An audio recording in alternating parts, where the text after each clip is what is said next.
잔액이 5천만 원이요? 동철이는 표지에 적힌 시어머니 치료비라는 글씨를 멍하니 바라봤습니다. 낡은 통장, 예금 주는 형수 정숙이었습니다. 15년 동안 매달 30만 원씩 넣으셨어요? 평생을 바쳐 이 집을 지킨 며느리가 도대체 무엇을 위해 집까지 팔아야 했던 걸까요? 저는 지금 병상에 누워 있습니다. 80이 넘은 몸은 이제 거의 움직이지 않고 하루 종일 천장만 바라보며 지냅니다. 30년을 함께 산 며느리 정숙이가 아침마다 물 한 잔을 갖다 주곤 했는데 오늘 아침은 조용했습니다. 평소보다 훨씬 조용했습니다.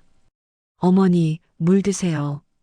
그 목소리가 들리지 않았고 발소리도 들리지 않았습니다. 저는 눈을 감고 귀를 기울였지만 집안은 이상하리만치 고요했습니다. 오전 10시쯤 둘째 아들 동철이가 급하게 문을 열고 들어왔습니다.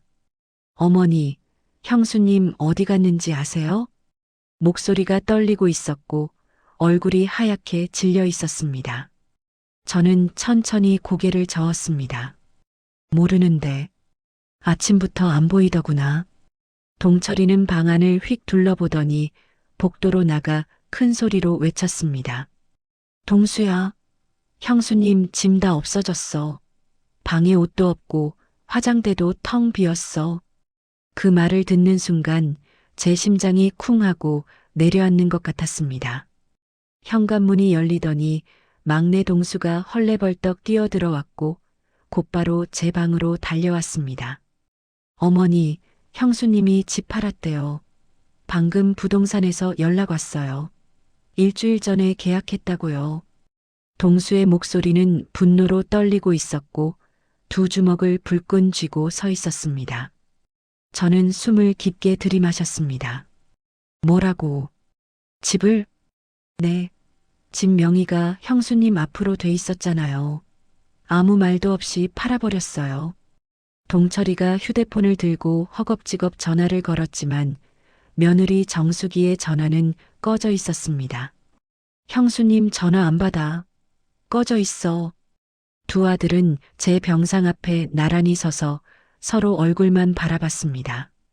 이게 무슨 일이에요, 어머니? 형수님이 도망간 거예요?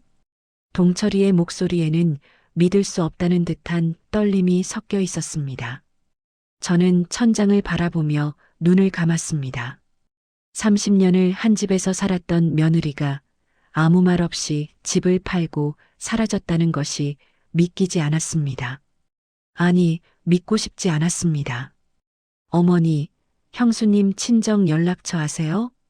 동수가 다급하게 물었지만 저는 고개를 저을 수밖에 없었습니다. 모른다. 내 형님 돌아가신 뒤로 친정 연락 한 번 들은 적이 없어. 그 말에 동철이가 벽을 탁 쳤습니다. 도대체 왜 이러는 거예요? 형님 돌아가시고도 30년을 같이 살았는데. 동수는 바닥에 주저앉아 머리를 감싸 쥐었고 동철이는 창밖을 바라보며 이를 악물고 있었습니다. 저는 그 모습을 지켜보며 입술을 깨물었습니다. 머릿속이 복잡했고 가슴 한쪽이 무너지는 것 같았습니다. 며느리 정숙이는 30년 전 큰아들을 먼저 보내고도 친정으로 돌아가지 않았습니다. 혼자 남았지만 이 집을 지켰고 단 하루도 쉬지 않고 살림을 도맡았습니다. 시아버지 병수발, 제 병수발, 두 시동생 뒷바라지까지 혼자 해냈습니다. 그런 사람이 왜 이렇게 사라진 걸까요? 저는 눈을 뜨고 천장의 작은 얼룩을 바라봤습니다. 동철아, 동수야. 제 목소리가 떨렸고 두 아들이 일제히 저를 쳐다봤습니다. 일단 진정하고 찾아봐라. 분명히 이유가 있을 거다. 하지만 동수는 고개를 세차게 저었습니다. 이유요? 집을 팔아먹고 도망간 게 이유예요? 어머니 치료비는 어떻게 하라고요? 그 말에 저는 할 말을 잃었습니다. 맞습니다. 제 치료비였습니다. 집을 팔았다면 그 돈은 어디로 간 걸까요? 며느리는 정말 그 돈을 들고 사라진 걸까요? 저는 입술을 꾹 다물고 다시 눈을 감았습니다. 아직은 말할 수 없었습니다. 아직은 아무것도 꺼낼 때가 아니었습니다. 30년 동안 지켜본 것들이 있었지만 지금 이 순간 그것을 꺼내면 모든 것이 무너질 것 같았습니다. 어머니, 괜찮으세요? 동철이가 다가와 제 손을 잡았지만 저는 고개만 끄덕였습니다. 괜찮지 않았지만 괜찮다고 말할 수밖에 없었습니다. 며느리가 떠난 이 집은 이제 어떻게 될까요? 그리고 제가 알고 있는 진실들은 언제쯤 세상에 나올 수 있을까요? 저는 그저 침묵했습니다. 지금은 침묵하는 것 말고는 할 수 있는 게 없었습니다. 며느리가 사라진 지 이틀이 지났습니다. 동철이와 동수는 경찰서에 실종 신고를 했고 부동산에서는 집 매매 계약서를 보내주었습니다. 계약서에는 정수기의 서명이 또박또박 찍혀 있었고 계약금도 이미 받아간 상태였습니다. 저는 병상에 누워 천장만 바라봤습니다. 이틀 동안 물도 제대로 넘기지 못했고 입맛도 사라졌습니다. 동철이가 끓여준 미음을 한 숟가락 떠먹고는 고개를 돌렸습니다. 어머니, 조금이라도 드세요. 이러시면 안 돼요. 동철이의 목소리는 지쳐 있었고 눈 밑에는 까만 그림자가 내려앉아 있었습니다. 동수도 마찬가지였습니다. 밤새 형수를 찾아 헤맸는지 얼굴이 수척하고 눈빛이 풀려 있었습니다. 어머니, 형수님 친구라도 아는 사람 없으세요? 아무도 모른대요. 동수의 목소리에는 절박함이 섞여 있었지만 저는 고개를 저을 수밖에 없었습니다. 정숙이는 30년 동안 친구 하나 없이 이 집에만 있었습니다. 명절에도 생일에도 단 한 번도 친정 식구가 찾아온 적이 없었습니다. 저는 그게 이상하다고 생각했지만 입 밖에 내지 않았습니다. 며느리가 친정과 연을 끊고 살아도 시댁 일만 잘하면 된다고 생각했으니까요. 그런데 지금 와서 생각해보니 정숙이는 정말 혼자였습니다. 오후가 되자 동네 아주머니들이 하나둘 찾아오기 시작했습니다.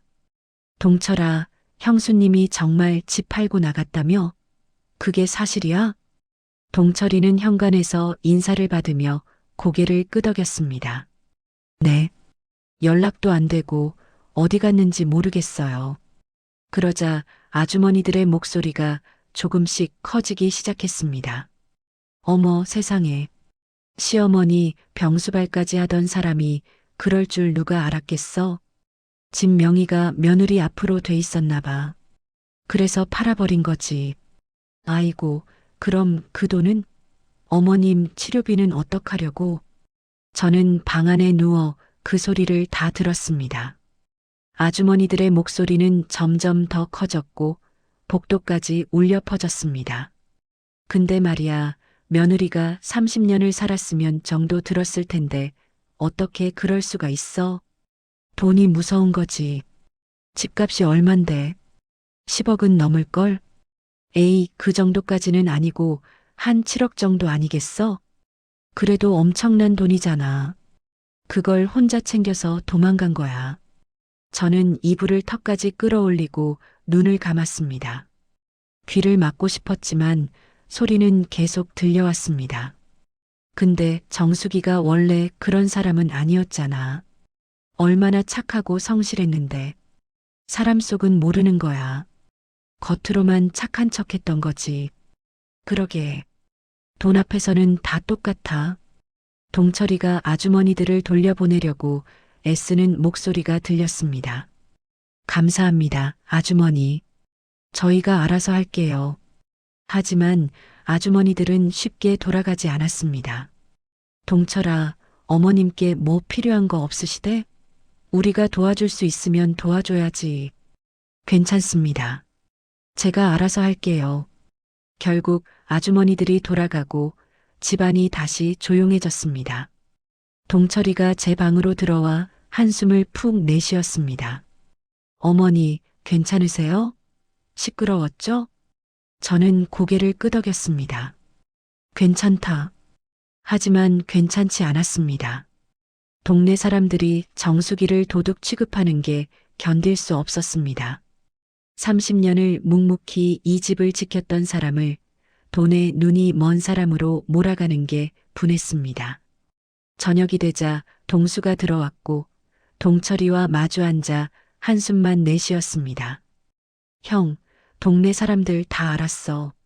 슈퍼 아줌마가 물어보더라고. 나도 들었어. 벌써 소문이 쫙 퍼졌어.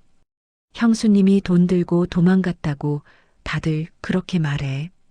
동철이는 머리를 쥐어뜯으며 신음했습니다. 아, 진짜 어떡하지? 형수님은 도대체 왜 이런 거야? 동수도 벽에 등을 기대고 천장을 바라봤습니다. 형수님한테 전화라도 한 번만 받으면 좋겠는데. 저는 그 대화를 들으며 눈을 감았습니다. 정수기는 지금 어디 있을까요? 정말로 돈을 들고 도망간 걸까요? 아니면 다른 이유가 있는 걸까요? 저는 알고 있었습니다. 정수기가 그런 사람이 아니라는 것을요. 하지만 아직은 말할 수 없었습니다. 아직은 때가 아니었습니다. 30년 동안 지켜본 것들을 지금 꺼내면 모든 게 엉망이 될 것 같았습니다. 밤이 깊어지자 동철이와 동수는 각자 방으로 들어갔고 집안은 다시 고요해졌습니다. 저는 어둠 속에서 천장을 바라보며 생각했습니다. 내일이 되면 소문은 더 커질 것이고 사람들은 더 많은 말을 할 것입니다. 정수기는 점점 더 나쁜 사람이 되어갈 것이고 진실은 점점 더 묻힐 것입니다. 저는 침묵했습니다. 지금은 침묵하는 것 말고는 할 수 있는 게 없었습니다. 며느리가 사라진 지 일주일이 지났습니다. 경찰에서는 정수기가 자발적으로 집을 나간 것으로 보인다며 더 이상 수사할 게 없다고 했습니다. 집 매매 계약은 정당했고 계약금 3천만 원도 정수기가 직접 받아갔다는 증거가 있었습니다. 동철이와 동수는 점점 더 초조해졌고 분노는 시간이 지날수록 커져만 갔습니다. 어머니, 형수님이 정말로 돈 들고 도망간 거 맞는 것 같아요. 동수가 제 방에 들어와 말했을 때 목소리에는 배신감이 가득했습니다. 저는 침대에 기댄 채 고개를 돌렸습니다. 아직 모르는 거잖아. 연락이라도 되면. 연락이요? 일주일째 전화 꺼놓고 문자도 안 읽고 이게 정상이에요? 동수의 목소리가 높아졌고 주먹을 불끈 쥐고 있었습니다. 동철이도 방으로 들어와 벽에 기대 섰습니다. 동수 말이 맞아요, 어머니. 형수님이 정말 우리를 버린 거예요. 형님 돌아가시고 30년 동안 우리가 뭘 잘못했다고 이러는 건데요. 저는 입술을 깨물며 두 아들을 바라봤습니다. 두 사람 모두 얼굴이 상해 있었고 눈빛에는 원망이 가득했습니다. 애들아, 형수가 그런 사람이 아니라는 거 너희도 알잖니. 하지만 동철이는 고개를 세차게 저었습니다. 모르겠어요, 어머니. 지금까지는 그런 줄 알았는데 이제는 모르겠어요. 30년을 같이 살았으면 한마디라도 하고 가야 하는 거 아니에요? 동수의 목소리는 떨리고 있었고 눈가가 붉어져 있었습니다. 저는 천장을 바라보며 한숨을 내쉬었습니다. 그날 저녁 동네 이장님이 찾아왔습니다. 동철아, 치료비는 어떻게 할 거야? 집 한도는 다 며느리가 챙겼다며? 이장님의 목소리는 걱정스러웠지만 그 안에는 호기심도 섞여 있었습니다. 동철이는 현관에서 고개를 숙인 채 대답했습니다. 저희가 알아보고 있습니다. 에이, 그게 무슨 소리야. 며느리가 돈 들고 튀었으면 경찰에 신고해야지. 신고는 했는데 형수님이 집 주인이라 법적으로 문제가 없대요. 이장님은 혀를 차며 고개를 저었습니다. 참 세상에. 시어머니 병수발까지 하던 사람이 그럴 줄 누가 알았겠어. 이장님이 돌아가고 동철이는 현관문을 쾅 닫았습니다. 그 소리가 집안에 울려 퍼졌고 저는 가슴이 철렁 내려앉는 것을 느꼈습니다. 동철이가 제 방으로 들어왔을 때 얼굴은 일그러져 있었습니다. 어머니, 동네 사람들이 자꾸 물어보는데 뭐라고 대답해야 할지 모르겠어요. 동철아, 형수님이 정말 이럴 사람이었어요? 30년 동안 저희를 속인 거예요? 저는 입을 열려다가 다시 닫았습니다. 뭐라고 말해야 할까요?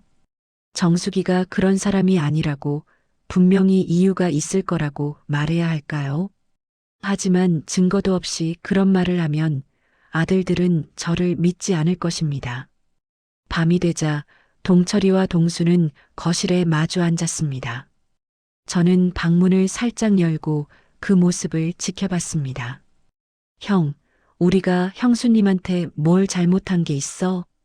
동수의 목소리는 울먹이고 있었고 주먹을 불끈 쥐며 물었습니다. 동철이는 고개를 저었습니다. 모르겠어. 나도 생각해봤는데 우리가 뭘 잘못했는지 모르겠어. 형수님이 힘들면 말을 하시든가. 왜 아무 말도 없이 이러는 거야? 그러게. 우리한테 한마디도 없이 집을 팔다니. 두 사람은 한참 동안 말없이 앉아 있었습니다.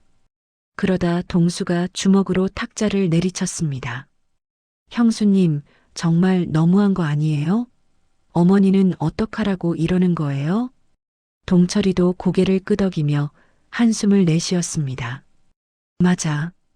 어머니 치료비는 어떻게 하라고. 이게 사람이 할 짓이야?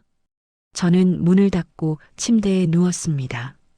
가슴이 답답하고 숨이 막혀왔습니다. 두 아들의 분노가 점점 커지는 게 느껴졌고 그 분노는 모두 정숙이를 향하고 있었습니다. 저는 알고 있었습니다. 정숙이가 왜 이렇게 떠났는지, 왜 말없이 사라졌는지를요. 하지만 아직은 말할 수 없었습니다. 아직은 때가 아니었습니다. 30년 동안 지켜본 것들을 지금 꺼내면 모든 게 무너질 것 같았습니다. 저는 어둠 속에서 눈을 감았습니다. 정수가, 너는 지금 어디 있니? 정말로 우리를 버린 거니? 아니면 견딜 수 없어서 떠난 거니? 저는 대답 없는 질문을 마음속으로 되뇌었습니다. 그리고 침묵했습니다. 지금은 침묵하는 것 말고는 할 수 있는 게 없었습니다. 2주일이 지났습니다. 동네에서는 며느리 정숙이에 대한 소문이 점점 더 나쁘게 퍼져나갔습니다. 시어머니 치료비까지 챙겨야 할 돈을 혼자 챙겨서 도망갔다더라. 30년을 참고 있다가 한 방에 터뜨린 거래. 원래 그런 사람이었나 봐. 겉으로만 착한 척했던 거지. 저는 병상에 누워 그런 소리들을 들으며 눈을 감았습니다. 정숙이는 그런 사람이 아니었습니다. 30년 동안 제가 지켜본 정숙이는 그 어떤 말보다도 행동으로 보여준 사람이었습니다. 새벽 5시면 일어나 밥을 짓고 시아버지가 돌아가실 때까지 단 하루도 빠짐없이 병수발을 들었습니다. 시아버지가 돌아가신 뒤에는 제 병수발을 시작했고 동철이와 동수의 뒷바라지까지 도맡았습니다. 명절에도 생일에도 친정에 가는 모습을 본 적이 없었습니다. 그런 사람이 왜 갑자기 이렇게 떠났을까요? 저는 알고 있었습니다. 하지만 말할 수 없었습니다. 동철이가 제 방에 들어와 물었습니다. 어머니, 형수님이 혹시 어머니한테 뭐라고 한 적 없으세요? 저는 천천히 고개를 저었습니다. 없다. 아무 말도 없었어. 정말요? 힘들다거나 떠나고 싶다거나 그런 말 한마디도 없었어요? 저는 입술을 깨물었습니다. 정숙이는 힘들다는 말을 한 적이 없었습니다. 아니, 정확히는 힘들다는 표현조차 하지 않았습니다. 그저 묵묵히 일을 했고 묵묵히 견뎠습니다. 없었어. 정숙이는 항상 말이 없었잖니. 동철이는 한숨을 내쉬며 방을 나갔습니다. 동수도 똑같은 질문을 했고 저는 똑같이 대답했습니다. 밤이 되면 저는 혼자 어둠 속에서 생각했습니다. 정수기가 떠나기 전날 밤 제 방에 들어와 물 한 잔을 갖다 놨던 모습이 떠올랐습니다. 어머니, 물 드세요. 그때 정수기의 목소리는 평소와 달랐습니다. 조금 떨리고 있었고 눈빛이 흔들리고 있었습니다. 저는 그걸 알아챘어야 했습니다. 정수가 무슨 일 있니? 아니에요, 어머니. 아무 일도 없어요. 정수기는 그렇게 대답하고는 방을 나갔습니다. 그게 마지막이었습니다. 다음 날 아침 정수기는 흔적도 없이 사라졌습니다. 저는 그날 밤을 떠올리며 눈물을 흘렸습니다. 제가 조금만 더 물어봤더라면, 조금만 더 신경 썼더라면 정수기는 떠나지 않았을까요? 아니, 정수기는 이미 오래전부터 떠날 준비를 하고 있었을지도 모릅니다. 3일째 되는 날, 동철이와 동수가 제 방에 함께 들어왔습니다. 두 사람 모두 얼굴이 굳어 있었고 무언가 결심한 표정이었습니다. 어머니, 우리 형수님을 고소를 할까 해요. 동수의 말에 저는 깜짝 놀라 두 아들을 바라봤습니다. 고소라니, 무슨 고소를? 집을 판 돈을 돌려받아야죠. 그 집은 원래 할아버지 명의였고 형님 돌아가시고 형수님한테 넘어간 거잖아요. 동철이가 차분하게 설명했지만 목소리에는 분노가 섞여 있었습니다. 저는 천천히 고개를 저었습니다. 안 된다. 고소는 안 돼. 왜요, 어머니? 형수님이 우리를 버리고 갔는데 그냥 두고 볼 거예요? 그건 정숙이 명의로 된 집이잖니. 법적으로 문제 없어. 동수는 주먹을 불끈 쥐며 소리쳤습니다. 법적으로는 문제 없어도 도덕적으로는 문제 있잖아요. 어머니 치료비는 어떡하라고요? 저는 눈을 감았습니다. 말하고 싶었습니다. 정수기가 왜 떠났는지, 정수기가 무엇을 견뎌왔는지, 제가 30년 동안 지켜본 것들을 말하고 싶었습니다. 하지만 아직은 때가 아니었습니다. 지금 말하면 모든 게 엉망이 될 것 같았습니다. 애들아, 조금만 기다려라. 분명히 연락이 올 거야. 하지만 동철이는 고개를 저었습니다. 언제까지 기다려요? 한 달? 1년? 형수님은 안 돌아올 거예요. 그래도 어머니, 우리도 살아야 해요. 어머니 치료비도 내야 하고 우리도 생활해야 하는데 어떻게 해요? 저는 할 말을 잃었습니다. 두 아들의 말도 맞았습니다. 치료비는 계속 나가고 있었고 집은 이미 팔렸습니다. 하지만 정수기를 고소한다는 건 받아들일 수 없었습니다. 조금만 더 기다려라. 제발.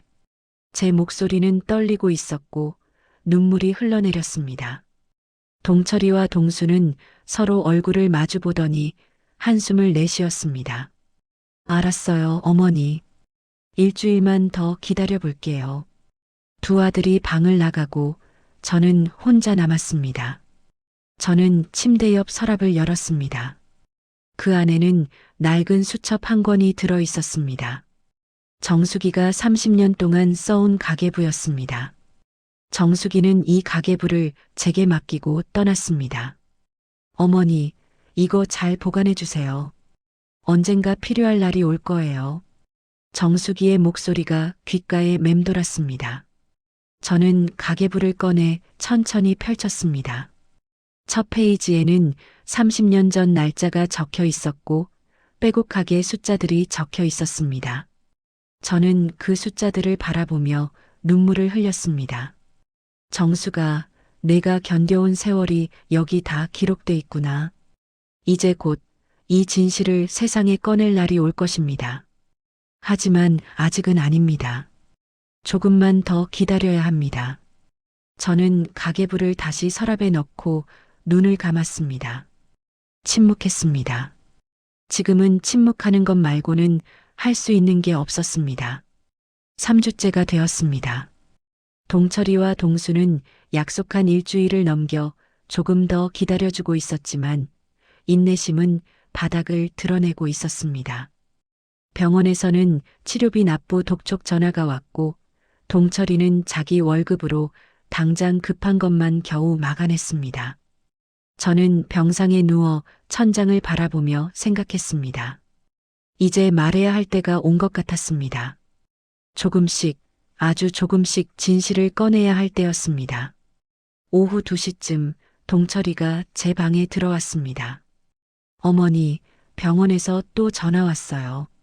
이번 달 치료비 200만 원 내야 한대요. 동철이의 얼굴은 지쳐 있었고 어깨가 축 처져 있었습니다. 저는 천천히 입을 열었습니다. 동철아, 내 서랍 좀 열어봐라. 네, 서랍이요? 응, 맨 위 서랍 말이야. 동철이는 의아한 표정으로 침대 옆 서랍을 열었습니다.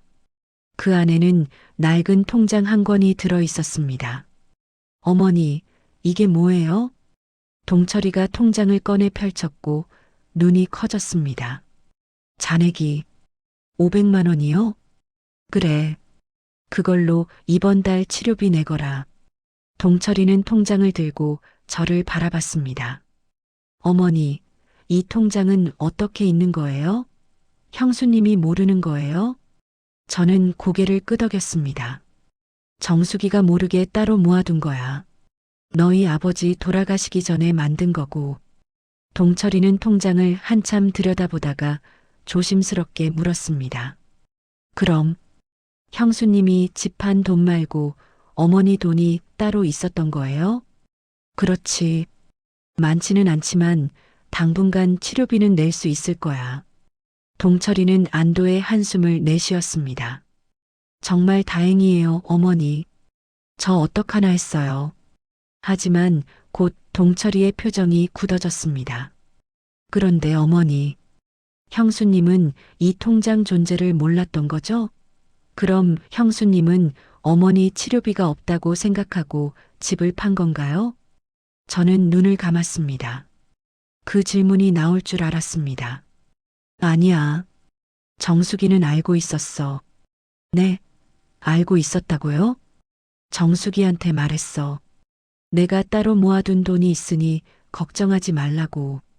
동철이는 혼란스러운 표정으로 저를 바라봤습니다. 그럼 왜 집을 판 거예요? 치료비가 있는데 왜 굳이 집을 팔아요? 저는 천천히 대답했습니다. 그건 나도 모르겠구나. 정수기가 무슨 생각이었는지. 동철이는 한참 동안 통장을 들고 서 있다가 조심스럽게 물었습니다. 어머니, 혹시 통장이 이것만 있는 거예요? 저는 잠시 침묵했습니다. 그리고 천천히 고개를 저었습니다. 아니, 하나 더 있어. 네, 두 번째 서랍에 또 하나 있어. 동철이는 황급히 두 번째 서랍을 열었습니다. 그 안에는 또 다른 통장이 들어 있었고 동철이는 떨리는 손으로 그것을 펼쳤습니다. 이것도 600만 원이나 돼요? 그래. 그것도 따로 모아둔 거야. 동철이는 두 통장을 들고 멍하니 서 있었습니다. 어머니, 왜 이런 게 있는 줄 말씀 안 하셨어요? 우리가 얼마나 걱정했는데. 미안하다, 동철아. 나도 언제 꺼내야 할지 몰라서. 동철이는 한숨을 푹 내쉬며 통장 두 개를 들고 방을 나갔습니다. 곧 동수도 달려왔고 두 형제는 제 방에 나란히 섰습니다. 어머니, 통장이 두 개나 있었다고요?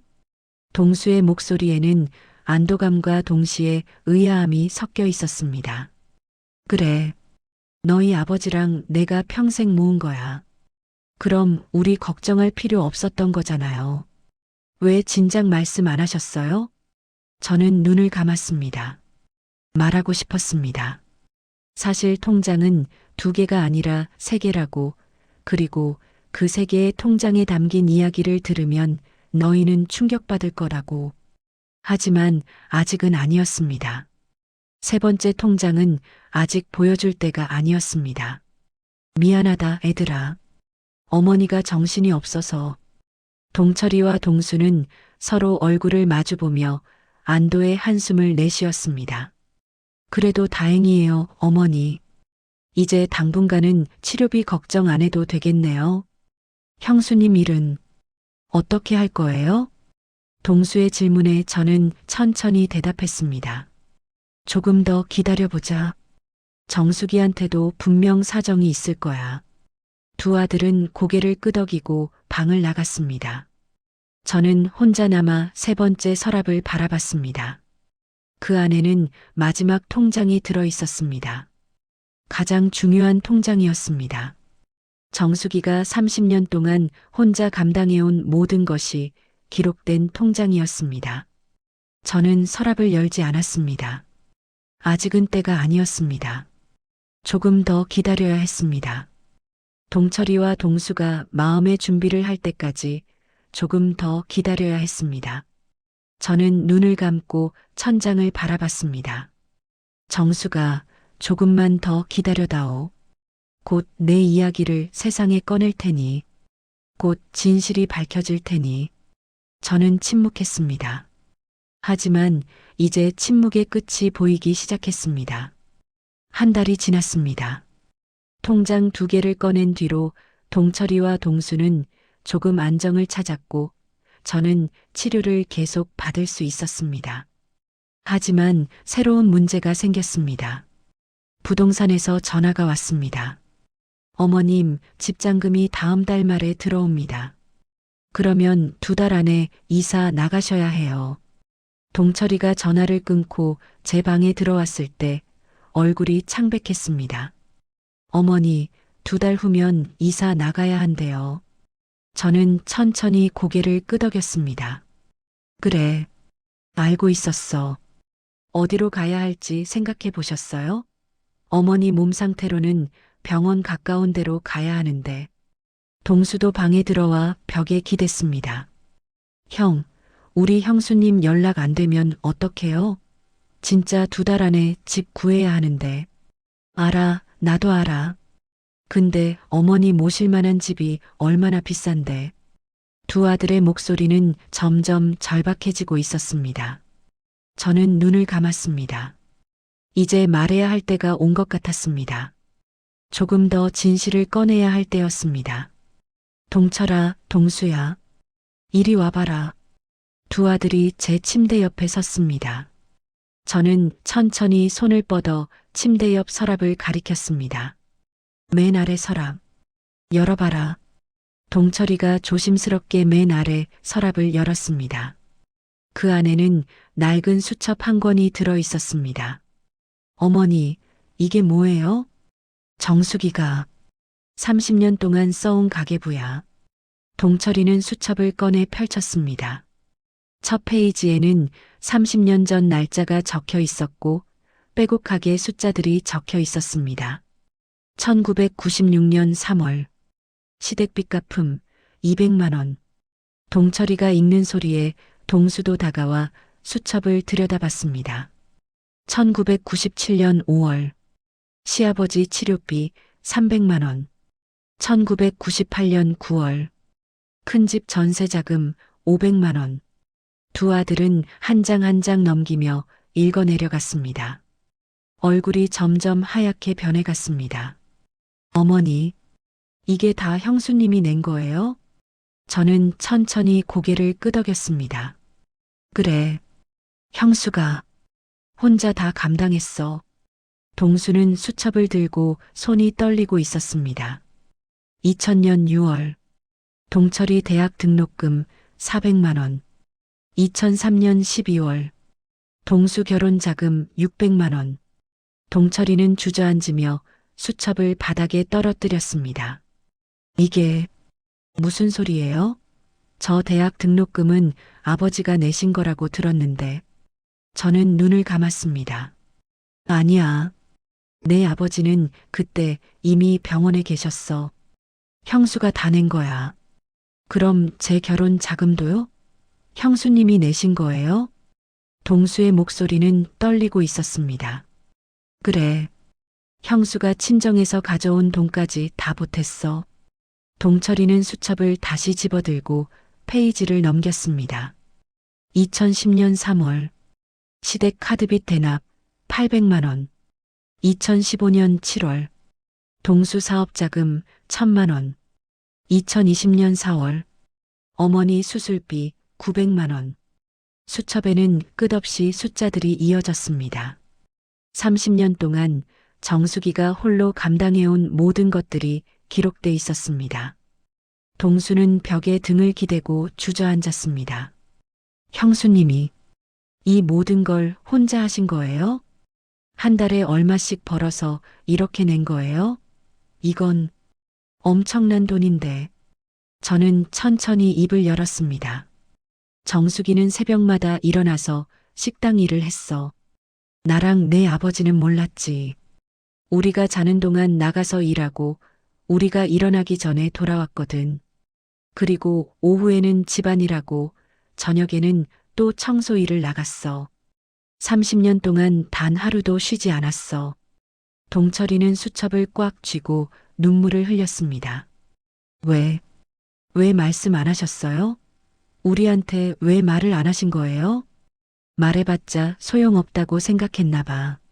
너희는 그저 당연하게 받기만 했잖니. 동수는 얼굴을 두 손으로 감싸쥐었습니다.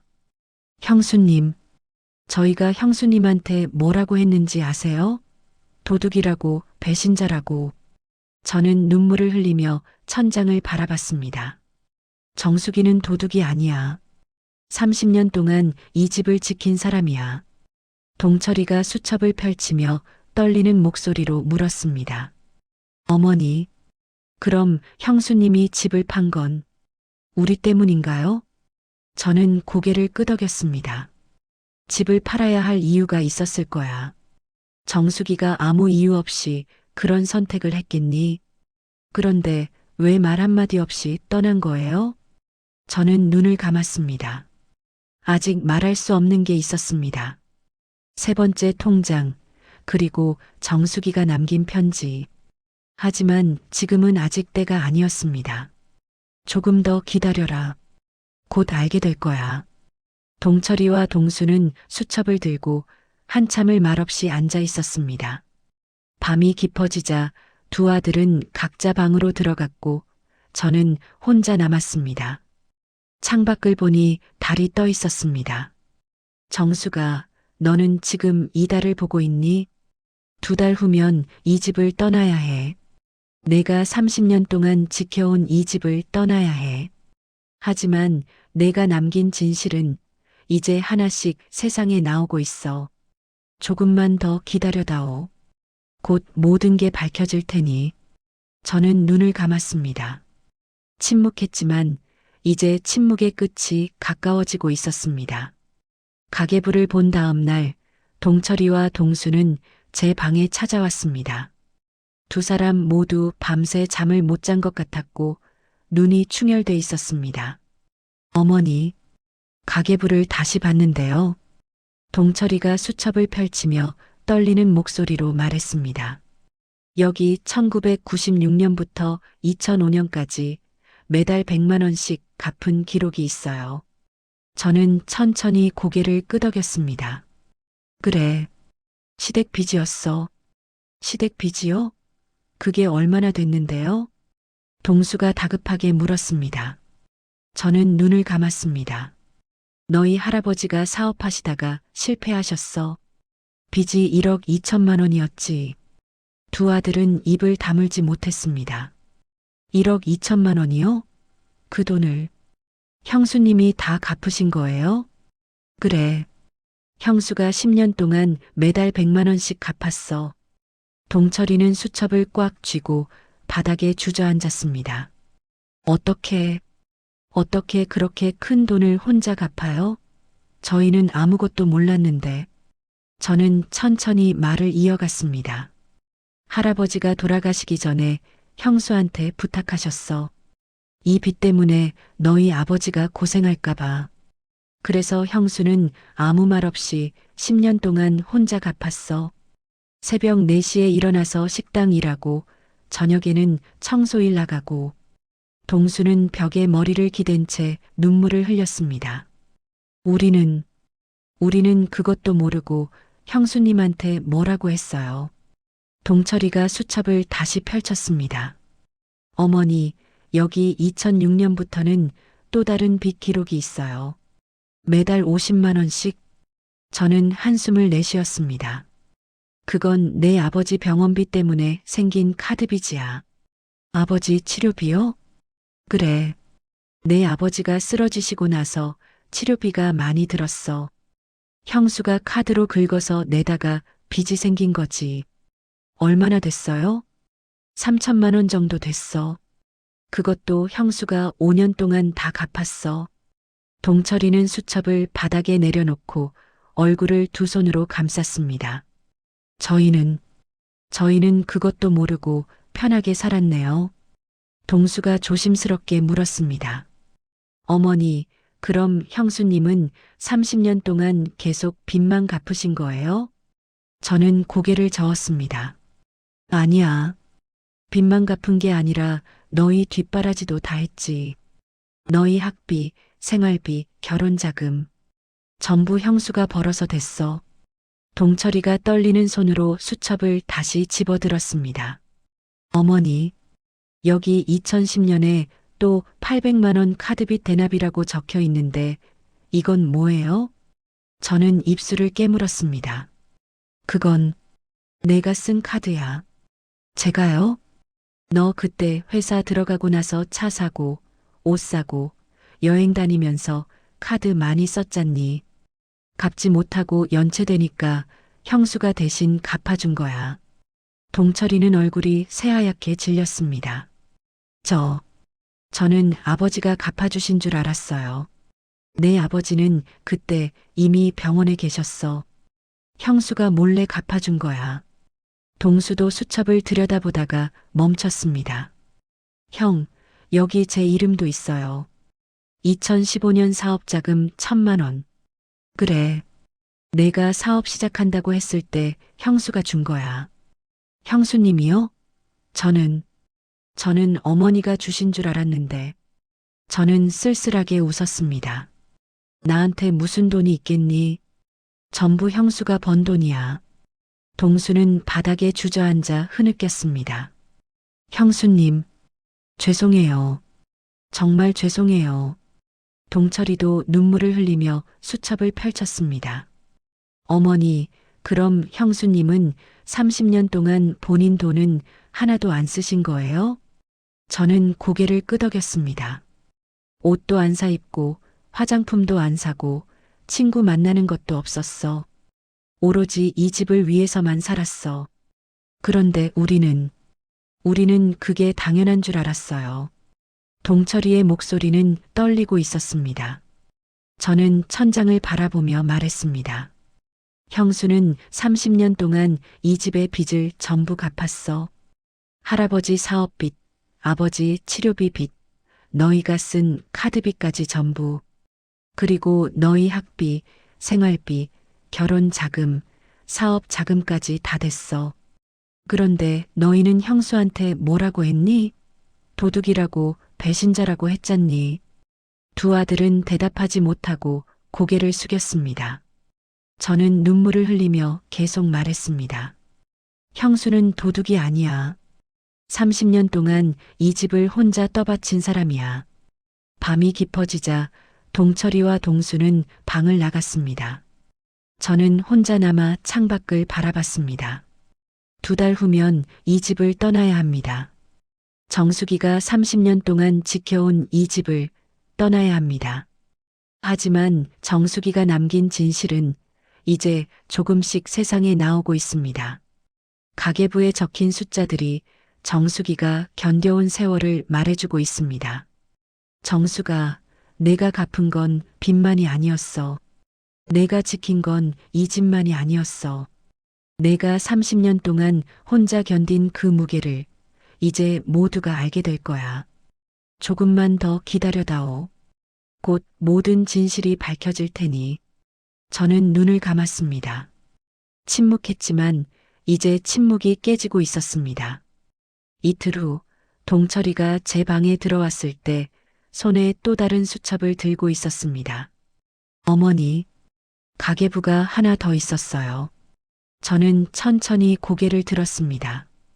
어디서 찾았니? 형수님 방 서랍에 있었어요. 이건 우리 이름만 따로 적힌 가계부예요. 동철이는 수첩을 펼쳐 보여줬습니다. 표지에는 동철, 동수라고 적혀 있었고 안에는 빼곡하게 날짜와 금액이 적혀 있었습니다. 1999년 3월 동철 고등학교 입학금 100만 원. 2000년 6월 동철 대학 입학금 400만 원. 2001년부터 2004년까지 매 학기 등록금 350만 원씩. 동철이의 목소리는 떨리고 있었습니다. 어머니, 제 대학 4년 등록금을 형수님이 다 내신 거예요?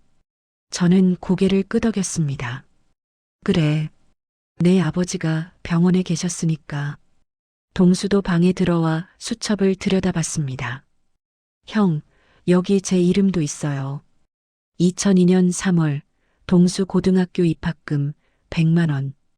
2005년 6월 동수 대학 입학금 400만 원. 2006년부터 2009년까지 매 학기 등록금 350만 원씩. 동수는 손으로 입을 막았습니다. 저도 형수님이 다 내주신 거예요?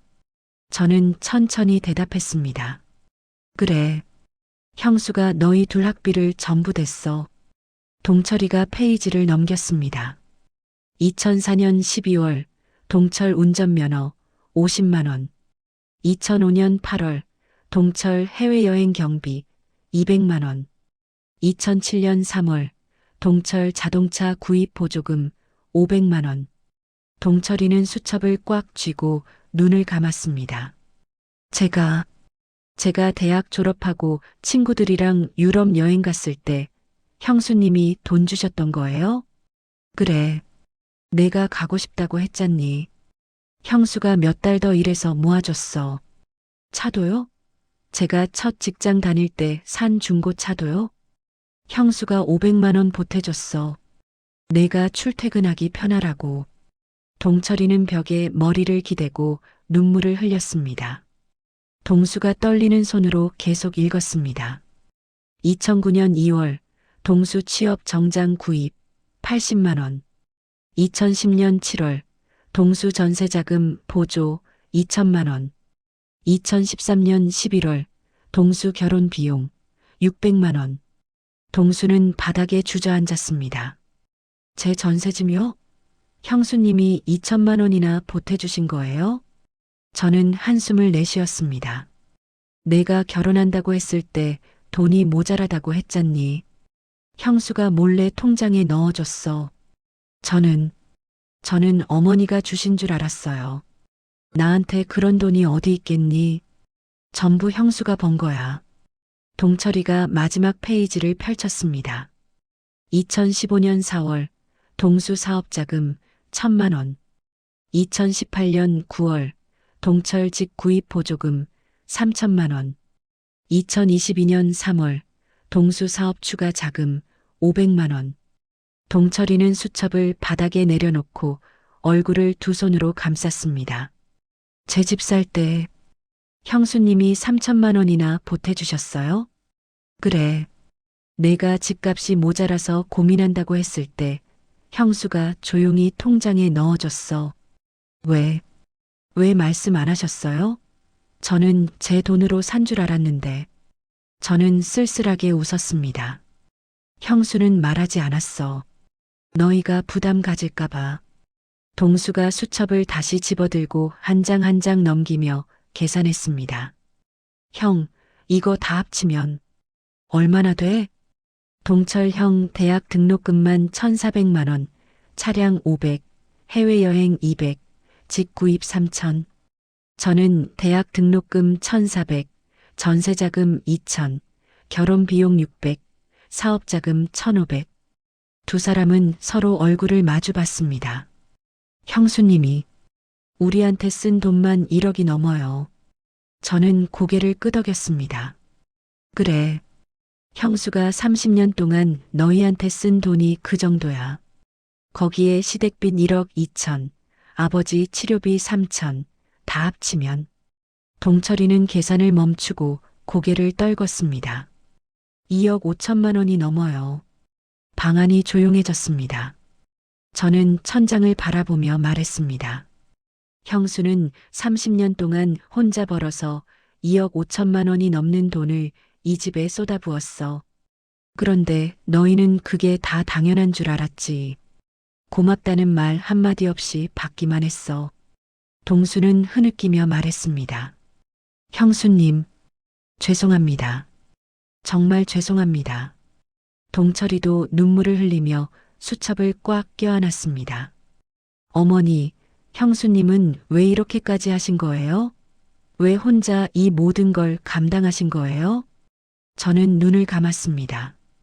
형수는 너희 형님이 돌아가신 뒤에도 이 집을 떠나지 않았어. 남편 없이 혼자 살면서도 시댁을 자기 친정처럼 여기고 지켰어. 너희를 친동생처럼 키웠고 너희 아버지를 친아버지처럼 모셨어. 그게 형수가 선택한 삶이었어. 동철이가 떨리는 목소리로 물었습니다. 그런데 우리는 형수님한테 뭐라고 했어요? 도둑이라고, 배신자라고, 집을 팔아먹고 도망갔다고. 저는 눈물을 흘리며 대답했습니다. 그래. 너희는 30년 동안 형수한테 받기만 하고 정작 형수가 떠날 때는 그렇게 말했지. 밤이 깊어졌습니다. 동철이와 동수는 수첩을 들고 각자 방으로 돌아갔습니다. 저는 혼자 남아 창밖을 바라봤습니다. 이제 한 달 반 남았습니다. 한 달 반 후면 이 집을 떠나야 합니다. 하지만 정수기가 남긴 진실은 이제 거의 다 세상에 나왔습니다. 가계부에 적힌 숫자들이 정수기가 30년 동안 감당한 무게를 말해주고 있습니다. 정수가, 내가 쏟아부은 1억 5천만 원은 돈만이 아니었어. 내 삶 전부를 이 집에 바친 거였어. 그리고 이제 모두가 알게 됐어. 내가 얼마나 큰 희생을 했는지를. 조금만 더 기다려다오. 곧 마지막 진실도 밝혀질 테니. 저는 눈을 감았습니다. 침묵이 깨지고 진실이 드러나고 있었습니다. 사흘이 지났습니다. 동철이와 동수는 가계부를 펼쳐놓고 밤새 계산을 했습니다. 아침이 되자 두 사람이 제 방에 들어왔고 동철이 손에는 종이 한 장이 들려 있었습니다. 어머니, 저희가 형수님한테 받은 걸 다 정리해 봤어요. 저는 천천히 고개를 들었습니다. 동철이는 떨리는 손으로 종이를 펼쳤습니다. 먼저 시댁 전체 빚, 할아버지 사업 실패 1억 2천만 원, 아버지 치료비 카드빚 3천만 원, 제 카드빚 800만 원, 합계 1억 5,800만 원을 형수님이 혼자 갚으셨어요. 동수가 이어서 말했습니다. 그리고 저희 둘 대학 등록금 합계 2,800만 원, 생활비까지 합치면 4천만 원 정도 돼요. 제 전세자금 2천만 원, 결혼 비용 600만 원, 사업자금 1,500만 원, 형 차량 구입 500만 원, 해외여행 200만 원, 집 구입 3천만 원. 동철이는 종이를 내려다보며 계속 읽었습니다. 그 외에 명절 용돈, 아플 때 치료비, 옷, 신발, 핸드폰.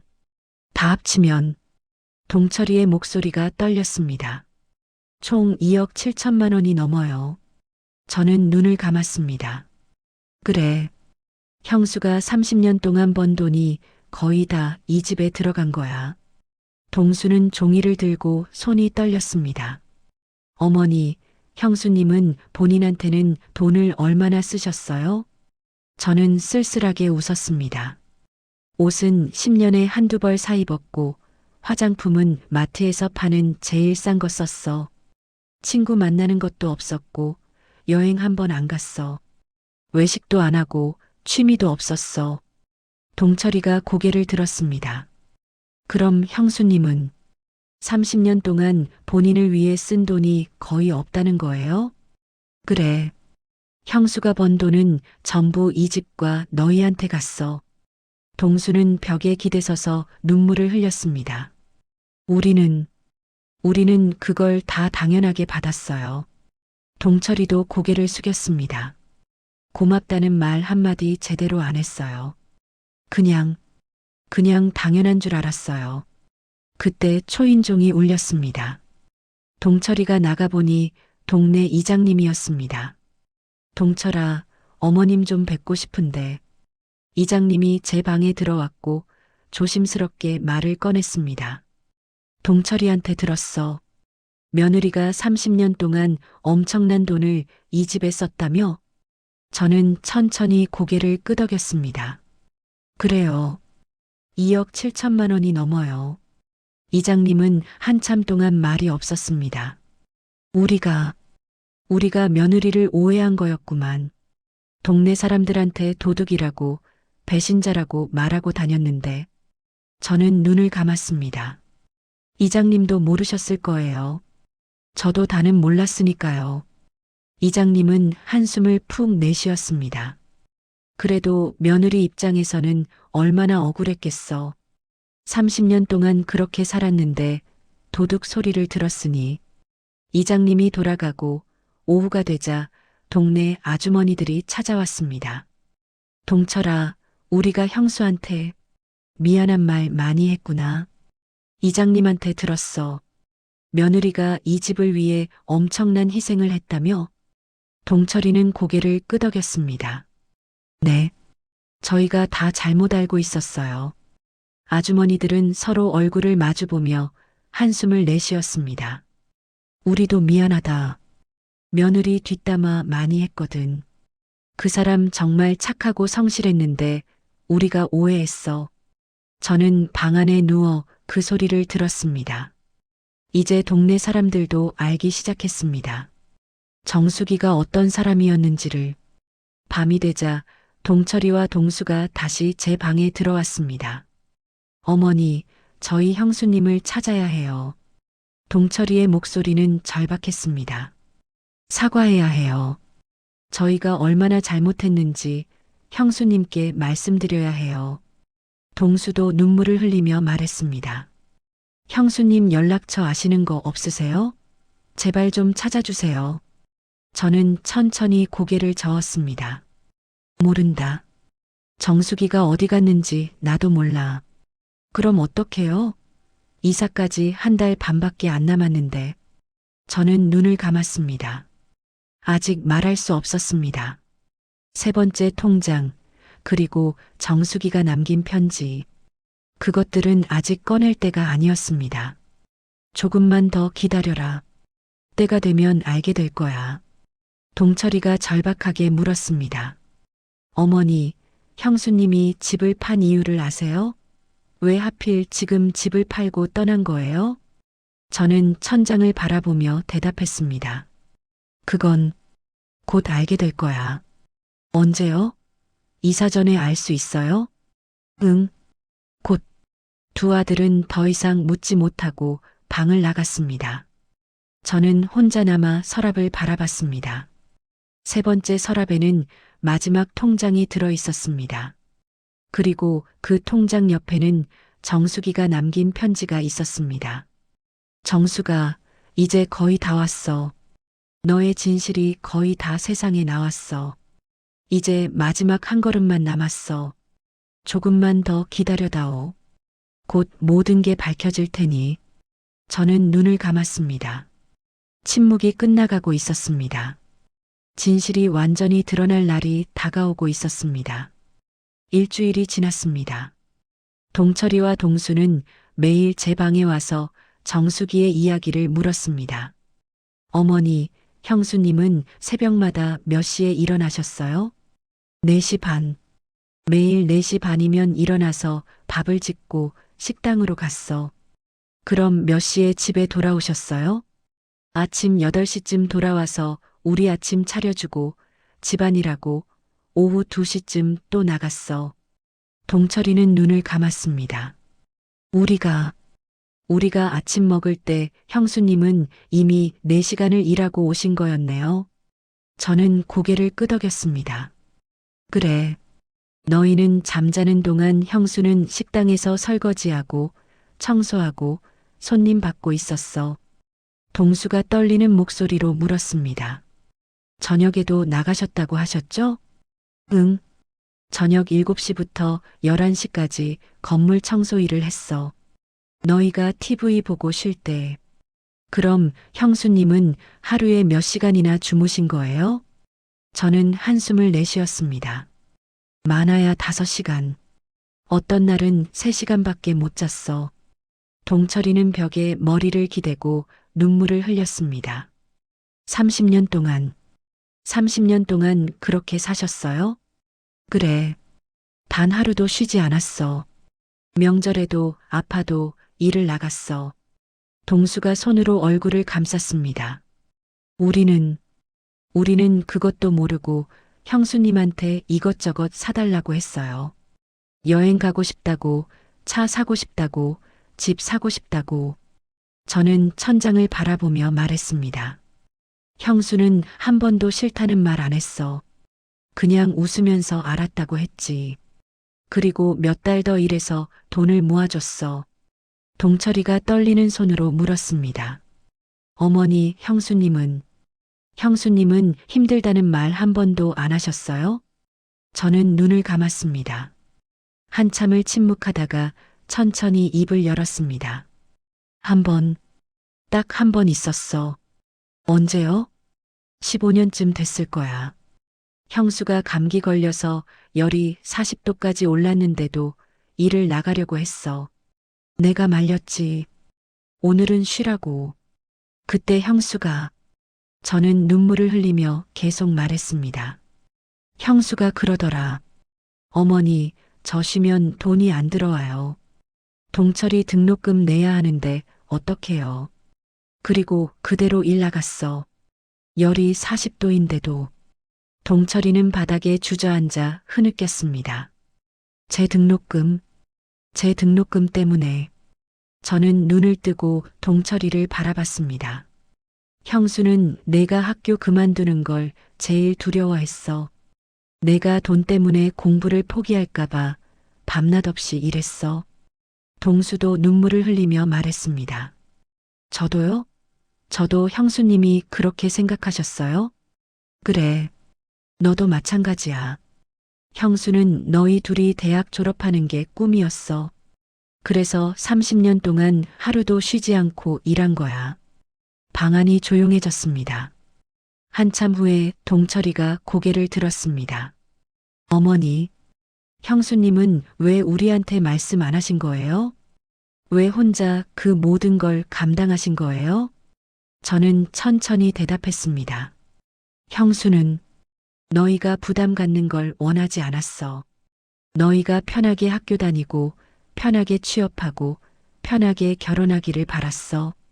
그게 형수가 선택한 방법이었어. 동수가 떨리는 목소리로 물었습니다. 그럼 형수님은 행복하셨을까요? 저는 눈을 감았습니다. 모르겠구나. 형수는 행복하다는 말도 힘들다는 말도 안 했으니까. 그냥 묵묵히 일하고 묵묵히 너희를 돌봤어. 그때 동네 아주머니 몇 분이 찾아왔습니다. 동철아, 우리가 며느리한테 정말 미안한 것 같아서 왔어. 아주머니들은 제 방에 들어와 말했습니다. 어머님, 우리가 며느리 욕 많이 했는데 정말 잘못했어요. 며느리가 그렇게 희생하고 살았는지 몰랐어요. 저는 천천히 고개를 끄덕였습니다. 괜찮아요. 다들 몰랐으니까. 근데 며느리는 정말 대단한 사람이에요. 30년 동안 그렇게 살다니. 우리 동네에서 며느리만큼 시집살이 잘한 사람 없을 거예요. 아주머니들이 돌아가고 저녁이 됐습니다. 동철이와 동수는 제 방에 앉아 말없이 있었습니다. 어머니, 동철이가 조심스럽게 입을 열었습니다. 저희가 형수님을 완전히 오해했어요. 형수님은 도둑이 아니라 우리 은인이셨어요. 동수도 눈물을 흘리며 말했습니다. 30년 동안 우리를 살린 분이셨어요.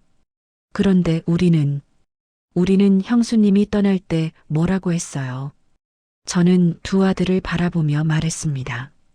너희가 이제라도 알았으면 됐어. 형수가 어떤 사람이었는지, 얼마나 큰 희생을 했는지. 동철이가 절박하게 물었습니다. 어머니, 제발 형수님 연락처 좀 알려주세요. 사과하고 싶어요. 무릎 꿇고라도 용서 빌고 싶어요. 저는 고개를 저었습니다. 아직은 안 돼. 왜요? 이사까지 한 달밖에 안 남았어요. 저는 눈을 감았습니다. 조금만 더 기다려라. 곧 모든 걸 알게 될 거야. 밤이 깊어졌습니다.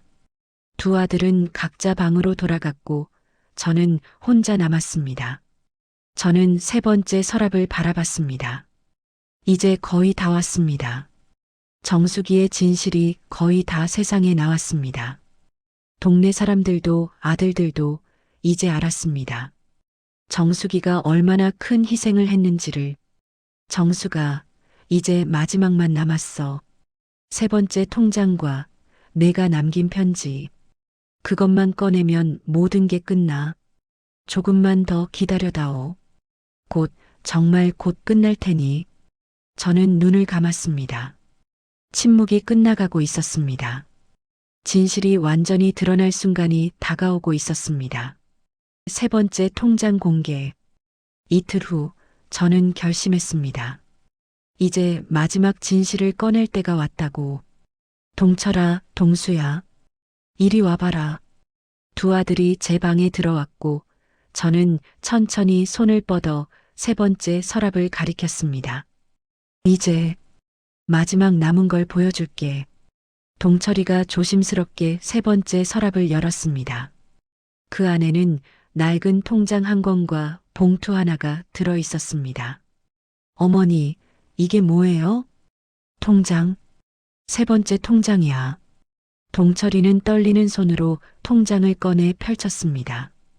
통장 표지에는 시어머니 치료비라고 적혀 있었고 예금주는 정숙이었습니다. 잔액이 5천만 원이요? 저는 천천히 고개를 끄덕였습니다. 그래, 형수가 내 치료비를 위해 따로 모아둔 거야. 동수도 다가와 통장을 들여다봤습니다. 어머니 치료비요? 그럼 형수님이 어머니를 위해 따로 모은 거예요? 그래. 15년 동안 매달 30만 원씩 넣었어. 동철이는 통장 내역을 한 장 한 장 넘기며 확인했습니다. 2009년 1월부터 2024년 12월까지 정말 한 달도 빠짐없이 30만 원씩. 형수님이 이렇게까지 하셨어요? 저는 눈을 감았습니다. 형수는 내가 늙어서 아플 것을 알고 있었어. 그래서 미리미리 돈을 모아뒀지. 내 치료비 걱정하지 말라고. 동수는 통장을 들고 손이 떨렸습니다. 그런데 왜 집을 팔아야 했어요? 이 돈이 있는데요? 저는 한숨을 푹 내쉬었습니다. 내 병이 생각보다 심각해졌거든. 뭐라고요? 의사가 그러더라. 큰 수술을 해야 하는데 비용이 1억 5천만 원 정도 든다고. 두 아들은 입을 다물지 못했습니다. 1억 5천만 원이요? 그래. 통장에 5천만 원이 있었지만 1억이 모자랐어. 동철이가 고개를 들었습니다. 그래서 형수님이 집을 판 거예요? 저는 고개를 끄덕였습니다. 형수는 내 수술비를 마련하려고 집을 판 거야. 집값이 7억이니까 거기서 1억 5천만 원을 빼고 나머지는. 동수가 떨리는 목소리로 물었습니다. 나머지는 어떻게 하려고 하신 거예요? 저는 눈물을 흘리며 대답했습니다. 형수는 나머지 돈으로 너희한테 작은 집을 사주려고 했어. 뭐라고요? 형수가 말했어. 어머니 수술 끝나면 작은 집 하나 사드리고 거기서 어머니랑 같이 살겠다고. 동철이는 바닥에 주저앉아 흐느꼈습니다.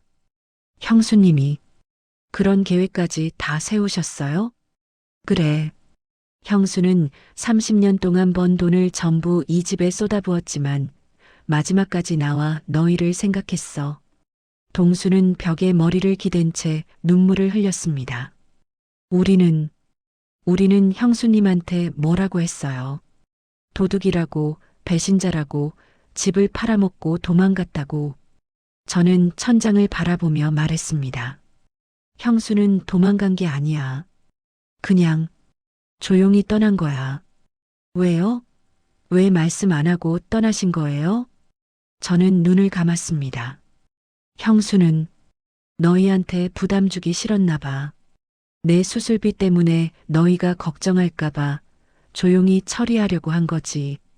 동철이가 통장을 꽉 쥐고 물었습니다. 그럼 지금 형수님은 어디 계세요? 어머니 수술은 언제 하세요? 저는 천천히 대답했습니다. 수술은 다음 달 초에 하기로 했어. 형수는 지금 수술비 정리하고 새 집 알아보고 있을 거야. 동수가 절박하게 말했습니다. 어머니, 저희가 도와드릴게요. 형수님 혼자 하시게 하면 안 돼요. 저희도 돈 모아서 수술비 보탤게요. 저는 쓸쓸하게 웃었습니다. 고맙구나. 하지만 형수는 너희 도움 안 받으려고 할 거야. 왜요? 형수는 30년 동안 너희한테 받은 게 없어. 주기만 했지. 그게 형수가 선택한 삶이었어. 동철이는 통장을 들고 한참을 바라보다가 봉투를 집어들었습니다. 어머니, 이 봉투는 뭐예요? 저는 눈물을 흘리며 대답했습니다. 그건 형수가 남긴 편지야. 편지요? 그래. 형수가 떠나기 전날 밤에 내 손에 쥐어줬어. 동철이는 조심스럽게 봉투를 열려다가 멈췄습니다.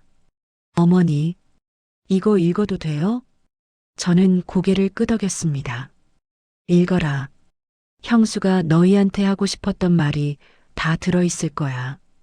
동철이는 떨리는 손으로 봉투를 열었습니다. 편지지 2장이 나왔고 정수기에 정갈한 글씨가 빼곡히 적혀 있었습니다. 동철이가 편지를 읽기 시작했습니다.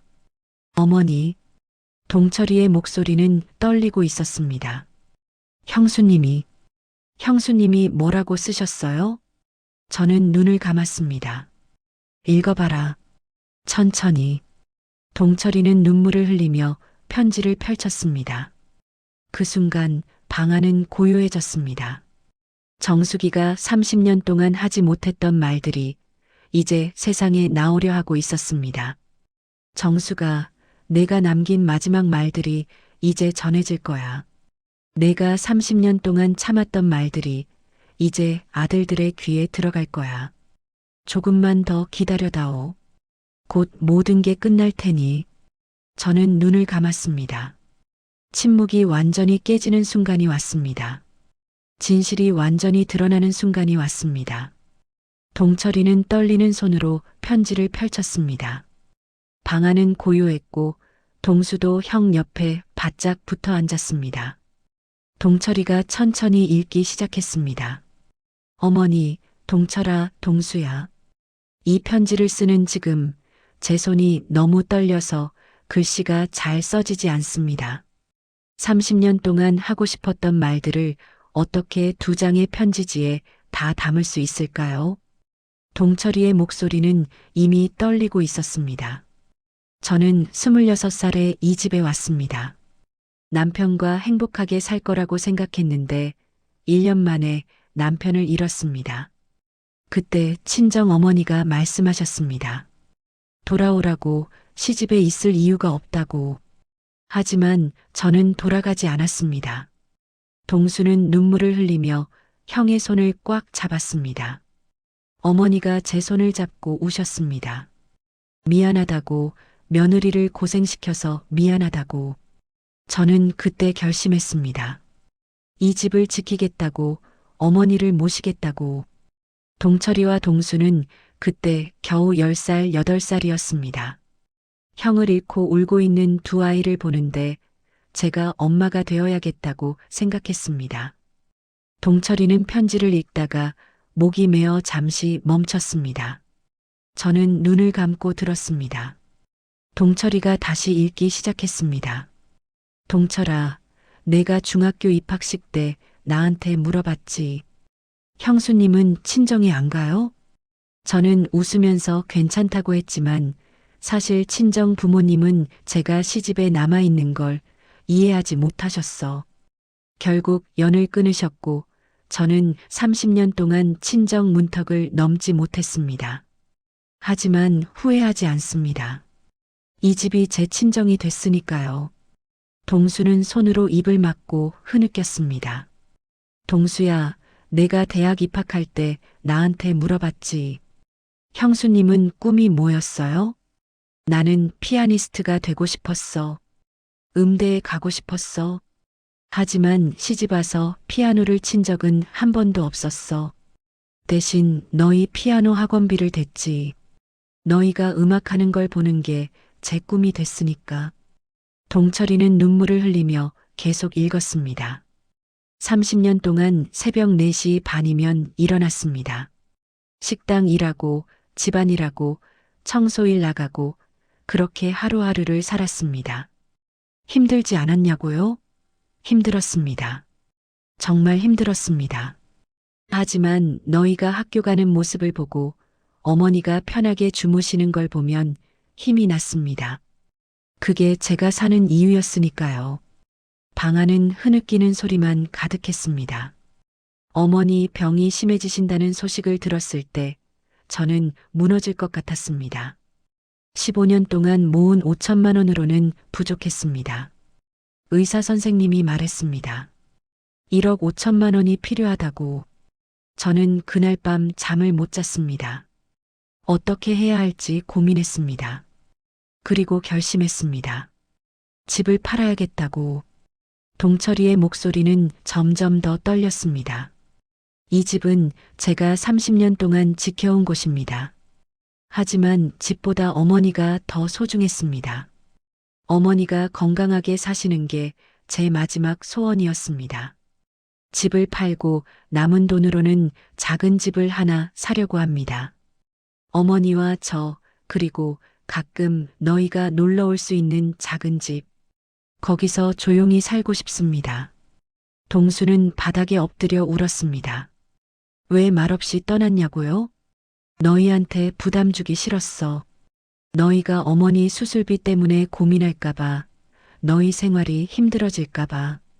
그래서 조용히 처리하려고 했습니다. 제가 30년 동안 해왔던 것처럼 조용히.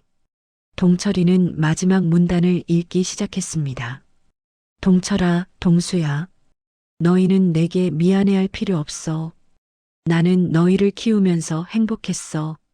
너희가 대학 졸업하고 취직하고 결혼하는 모습을 보면서 뿌듯했어.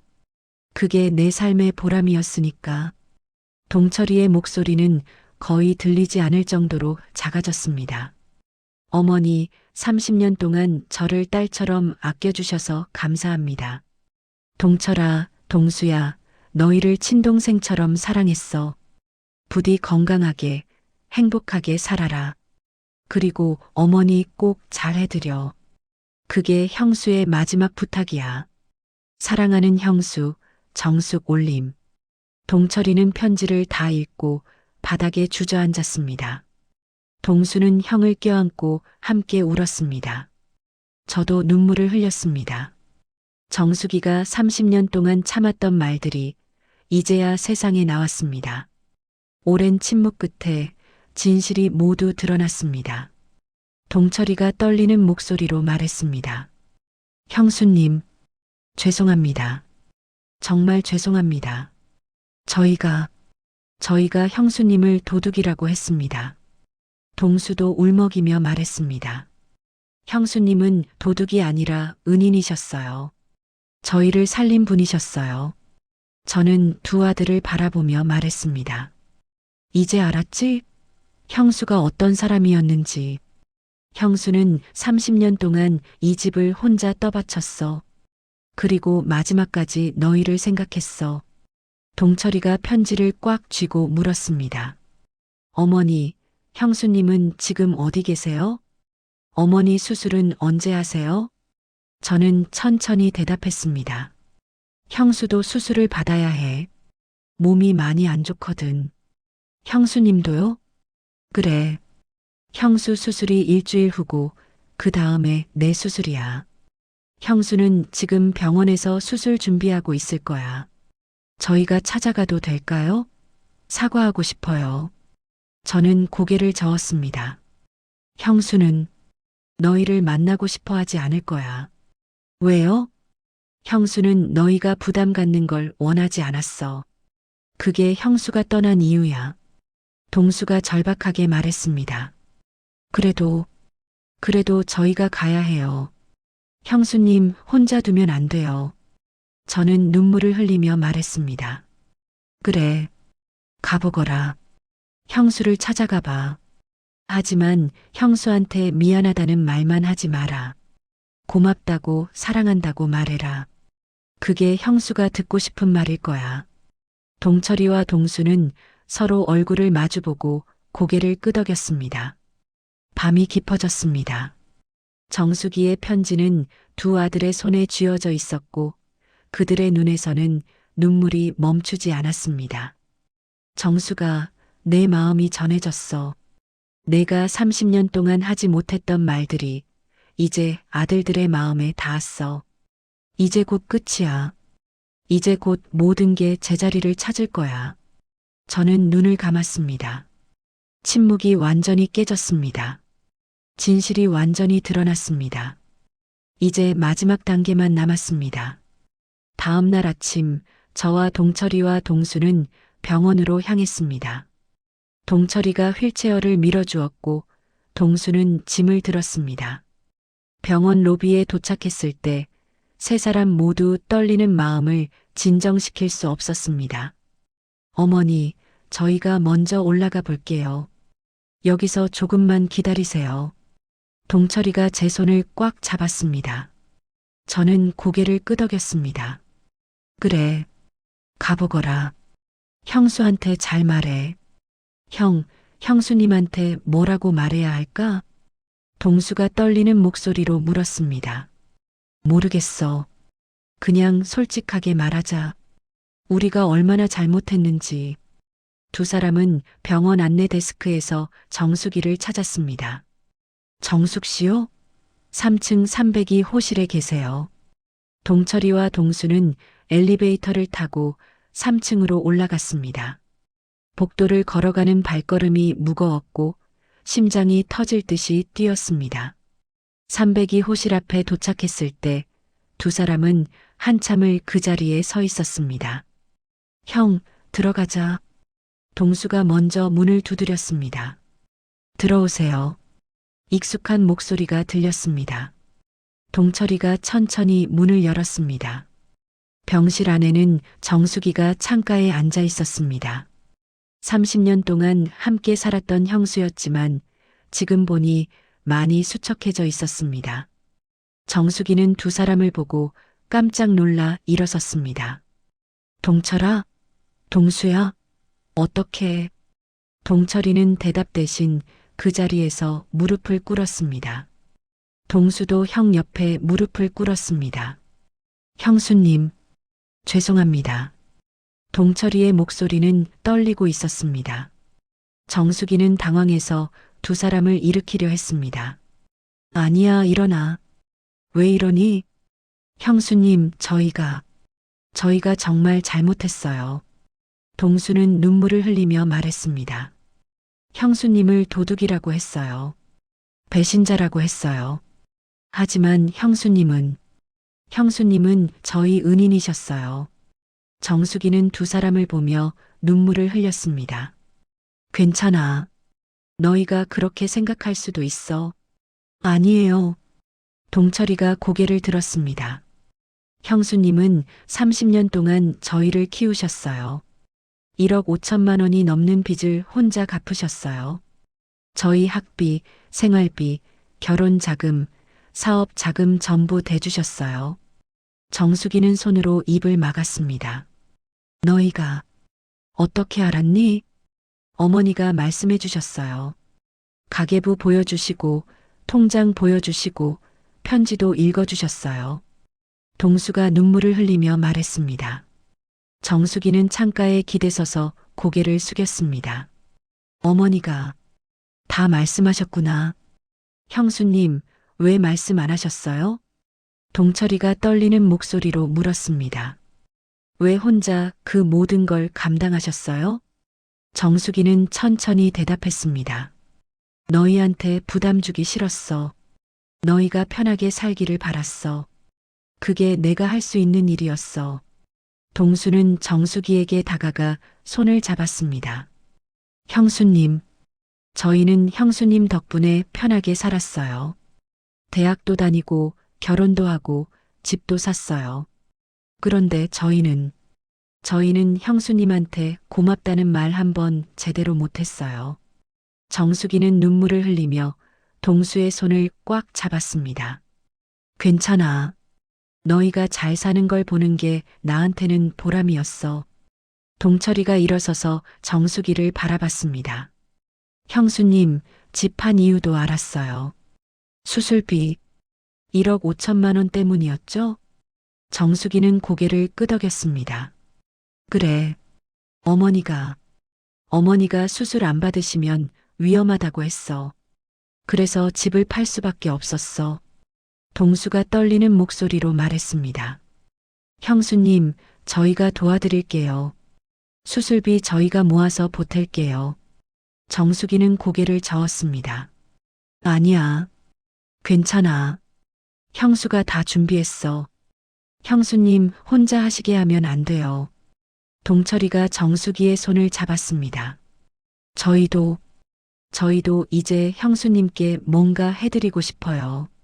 30년 동안 받기만 했어요. 이제는 저희가 드릴 차례예요. 정수기는 두 사람을 번갈아 보며 눈물을 흘렸습니다. 고맙구나. 정말 고마워. 동수가 조심스럽게 물었습니다. 형수님도 수술 받으신다고 들었어요. 정수기는 고개를 끄덕였습니다. 응, 내일 모레 수술해. 큰 수술은 아니고. 혼자 받으실 거예요? 괜찮아. 나 혼자 할 수 있어. 동철이가 고개를 저었습니다. 안 돼요. 저희가 있을게요.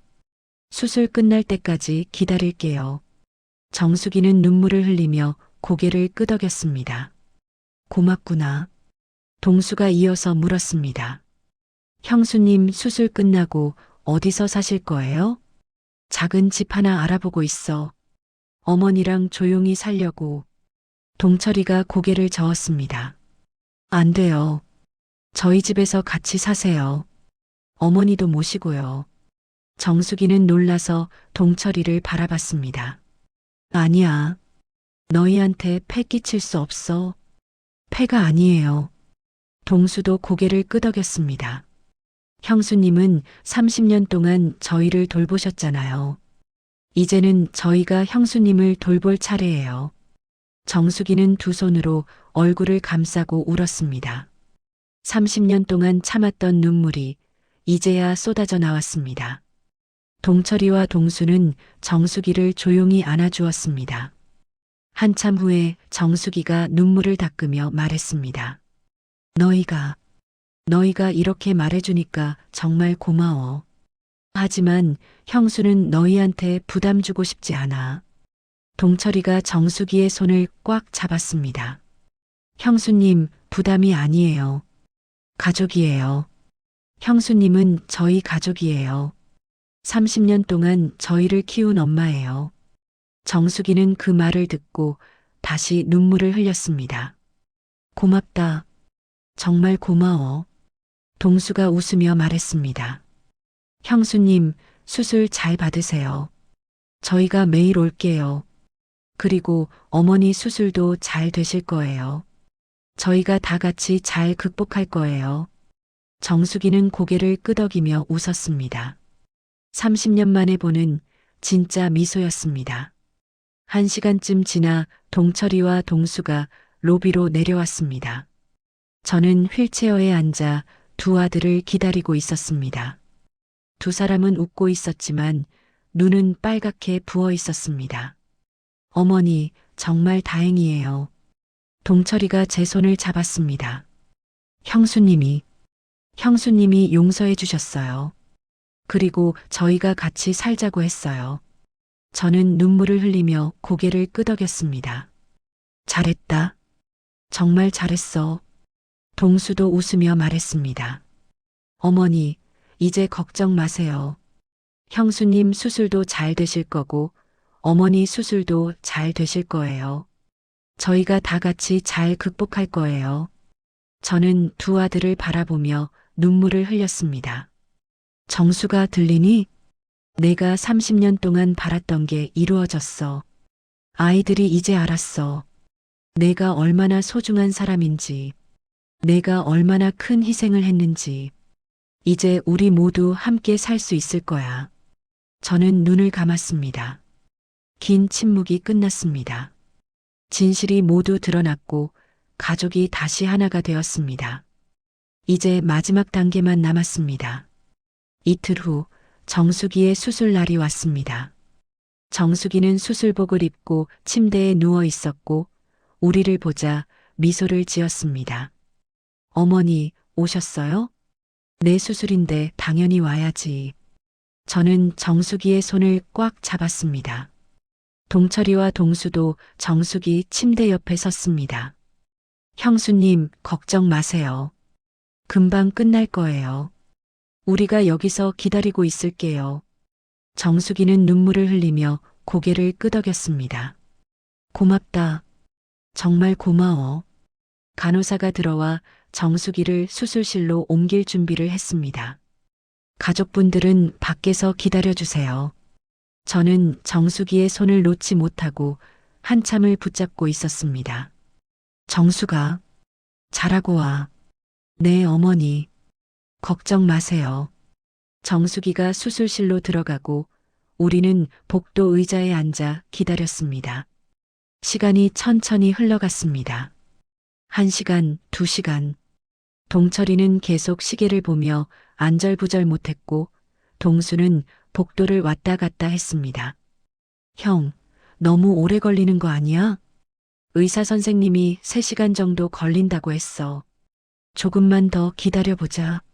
3시간 후 수술실 문이 열렸습니다. 의사 선생님이 나오셨고 저희는 황급히 일어났습니다. 수술 잘 끝났습니다. 걱정하지 마세요. 저는 그 말을 듣고 눈물을 흘렸습니다. 정말 다행이에요. 동철이와 동수도 안도의 한숨을 내쉬었습니다. 정수기는 회복실로 옮겨졌고 1시간 후 병실로 돌아왔습니다. 아직 마취가 덜 깬 상태였지만 우리를 보고 희미하게 웃었습니다. 어머니, 동철아, 동수야, 응, 정수가. 수술 잘 끝났어. 저는 정수기의 손을 잡고 눈물을 흘렸습니다. 이제 괜찮아. 다 끝났어. 그날부터 동철이와 동수는 번갈아 가며 정숙의 간병을 도왔습니다. 저도 휠체어를 타고 매일 정숙이 병실에 갔습니다. 어머니, 힘들지 않으세요? 괜찮아. 너 보러 와야 내가 마음이 편해. 정숙이는 눈물을 흘렸습니다. 어머니, 정수가 30년 동안 고생 많았어. 이제는 우리가 너 돌볼 차례야. 일주일이 지나자 정숙이는 많이 회복됐습니다. 침대에서 일어나 걸을 수 있게 됐고 밥도 혼자 먹을 수 있었습니다. 동철이가 병실에 들어와 말했습니다. 형수님, 퇴원하시면 저희 집으로 가셔야 해요. 동철아, 내가 패 끼치는 거 아니니? 패가 아니라니까요. 가족인데. 동수도 웃으며 말했습니다. 형수님, 저희 형수님 방 이미 준비해뒀어요. 뭐? 깨끗하게 청소하고 침대도 새로 샀어요. 정숙이는 두 손으로 얼굴을 가리고 울었습니다. 너희가 이렇게까지. 당연한 거예요. 형수님은 저희 가족이잖아요. 그때 의사 선생님이 들어오셨습니다. 어머님, 며칠 지나면 수술이세요. 저는 고개를 끄덕였습니다. 네, 선생님. 의사 선생님이 나가시고 정숙이가 제 손을 잡았습니다. 어머니, 수술 잘 받으실 거예요. 그래. 정숙이 수술도 잘 끝났으니 나도 잘 될 거야. 동철이가 말했습니다. 어머니, 저희가 다 같이 있을게요. 수술하시는 동안 밖에서 기다릴게요. 고맙다, 애들아. 그날 저녁, 우리는 정숙이 병실에서 함께 저녁을 먹었습니다. 동수가 밖에서 사온 음식을 펼쳐놓자 정숙이가 웃었습니다. 이렇게 다 같이 밥 먹는 게 얼마만이야. 30년 동안 매일 같이 먹었잖아요. 동철이가 말했습니다. 아니야. 그때는 달랐어. 나는 항상 바빴고 너희는 편하게 먹었지. 하지만 이제는 달라. 우리가 다 같이 평등하게 앉아서 먹는 거야. 저는 밥을 먹으며 눈물을 흘렸습니다. 정말 오랜만에 보는 광경이었습니다. 가족이 다 같이 웃으며 밥을 먹는 모습. 30년 동안 정숙이는 늘 주방에서 바쁘게 움직였고 우리와 함께 앉아본 적이 거의 없었습니다. 하지만 이제는 달랐습니다. 정숙이는 우리 옆에 앉아 편하게 웃고 있었고 동철이와 동수는 정숙이에게 반찬을 덜어주고 있었습니다. 형수님, 이거 드세요. 맛있어요. 고마워, 동수야. 형수님, 국 더 드실래요? 응, 조금만 줄게. 저는 그 모습을 보며 생각했습니다. 이제야 우리가 진짜 가족이 된 것 같다고.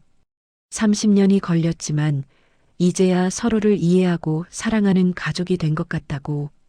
밤이 깊어지자 동철이와 동수는 집으로 돌아갔습니다. 저는 정숙이 병실에 남아 잠시 더 이야기를 나눴습니다. 어머니 수술 끝나면 우리 어디 놀러 갈까요? 정숙이가 웃으며 물었습니다. 그래. 어디 가고 싶은 데 있니? 바다요. 저 바다 한 번도 제대로 본 적 없어요. 저는 놀라서 정숙이를 바라봤습니다. 30년 동안 바다 한 번 못 갔니? 네. 항상 일하느라 시간이 없었어요. 저는 정숙이의 손을 꽉 잡았습니다. 그래. 수술 끝나고 회복되면 우리 바다 가자. 동철이, 동수도 데리고. 정숙이는 눈을 빛내며 웃었습니다. 정말요?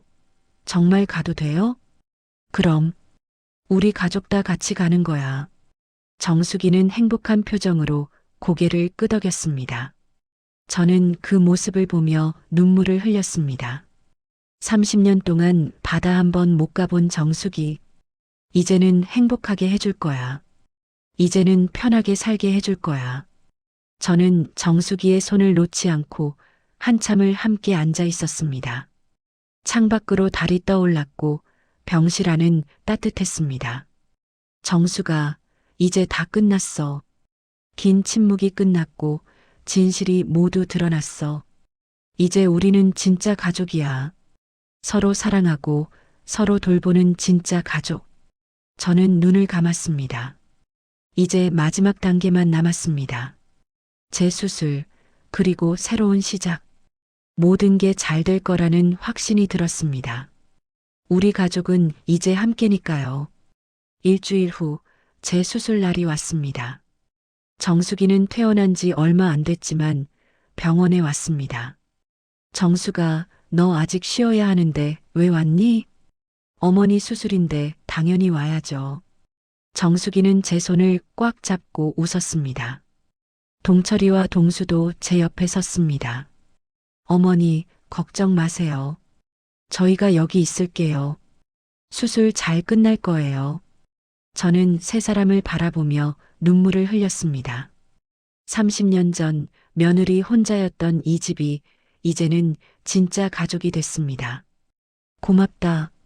정말 고마워. 수술은 5시간이 걸렸습니다.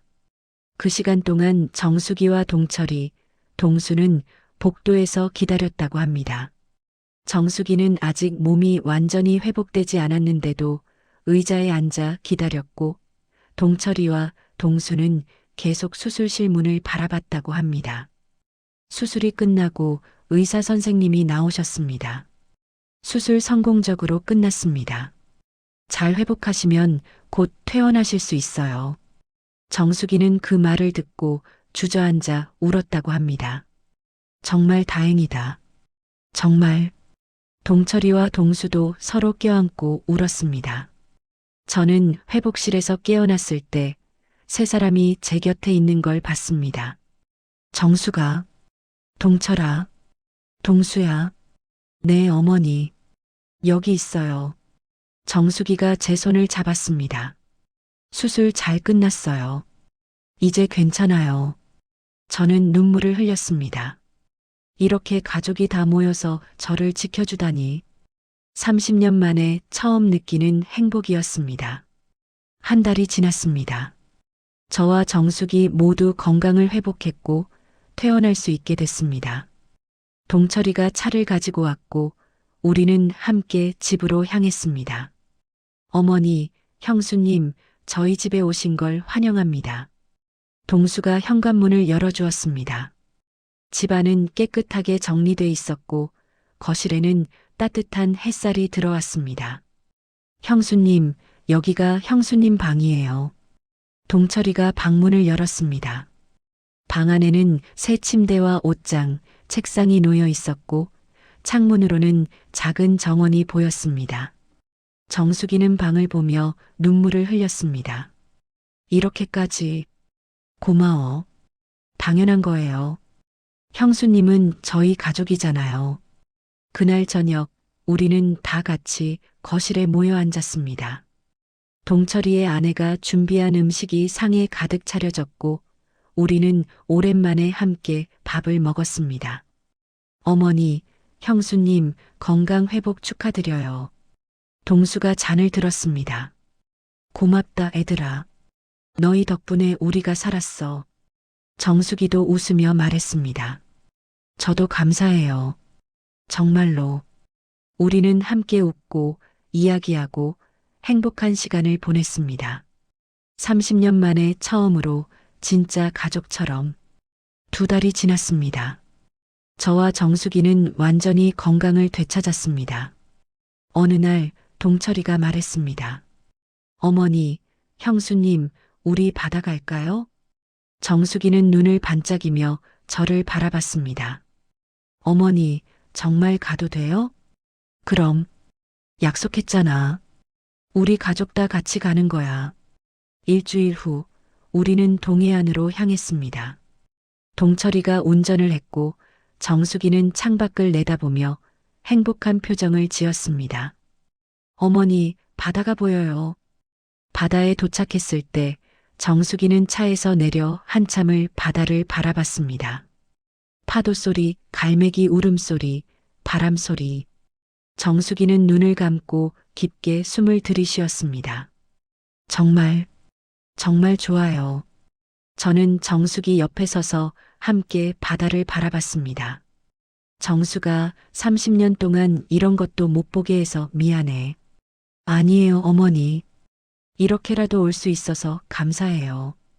동철이와 동수는 모래사장에서 뛰어놀고 있었고 그들의 아이들도 함께 웃고 있었습니다.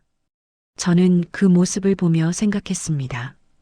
이게 진짜 가족이구나. 서로 사랑하고 서로 돌보고 함께 행복해하는 것. 30년이 걸렸지만 우리는 이제야 진짜 가족이 됐습니다. 해가 지기 시작했습니다. 우리는 바닷가 벤치에 앉아 노을을 바라봤습니다. 정숙이가 제 손을 잡았습니다. 어머니, 행복해요. 나도 행복해, 정수가. 동철이와 동수도 우리 옆에 앉았습니다. 어머니, 형수님 덕분에 우리가 여기까지 올 수 있었어요. 형수님이 없었으면 우리 가족은 없었을 거예요. 정숙이는 눈물을 흘리며 웃었습니다. 너희가 있어서 나도 행복했어. 정말로. 우리는 함께 노을을 바라보며 앉아 있었습니다. 바다는 조용했고 하늘은 붉게 물들었고 우리는 행복했습니다. 30년의 침묵이 끝났습니다. 진실이 모두 드러났고 가족이 하나가 됐습니다. 이제 우리에게는 새로운 시작이 있습니다. 서로를 이해하고 서로를 사랑하는 진짜 가족으로서의 시작. 저는 눈을 감았습니다. 정수기의 따뜻한 손이 제 손을 감싸고 있었고, 아들들의 웃음소리가 들렸고, 바다의 파도 소리가 귓가에 맴돌았습니다. 이 순간이 영원했으면 좋겠습니다. 우리 가족이 함께하는 이 순간이. 저는 미소를 지었습니다. 30년 만에 찾은 진짜 행복. 그 행복 속에서 저는 평화를 느꼈습니다.